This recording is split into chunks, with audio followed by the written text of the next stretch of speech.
Taboriščni odbor Ravensbrück že več kot 30 let sodeluje z Zvezo slovenskih žena in Zvezo koroških partizanov, tako da se vsako leto vsaj enkrat udeležimo enega dogodka ali obiščemo en kraj, ki je pomemben iz polpretekle zgodovine, iz obdobja NOB-ja. Letos smo se s ponosom odločili, da gremo skupaj na proslavo na Komelj.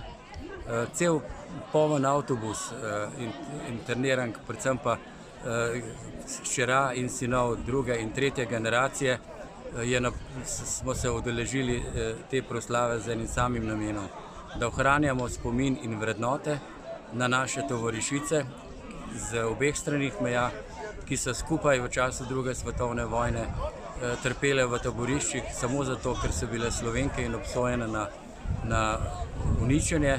Zaradi njihovih dejanj, tovarištva, domoljubja, junaštva in solidarnosti, ki so jih udejanjale v svojih medsebojnih odnosih v taborišču, so preživele in ohranile slovenstvo in slovenski rod.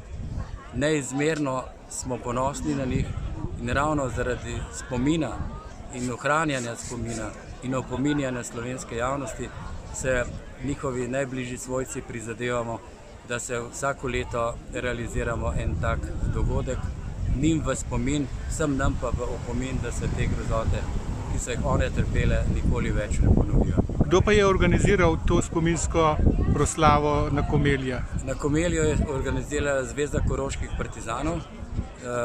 Vesel sem, da sem se srečal tako s predsednikom in podpredsednico Mojco Koletnik, ki je istočasno tudi podpredsednica Zveze slovenskih žena, da na ta način utrjujemo pristne medsebojne odnose z taboriščnim odborom Ravensbrück in pa da konkretno prispevamo pri ohranjanju spomina in druženju te mlajše generacije, ki privede potem do različnih kontaktov, stikov na vseh mogočih ravneh, ker se še potem ponovno družimo in udejanjamo naša skupna prizadevanja.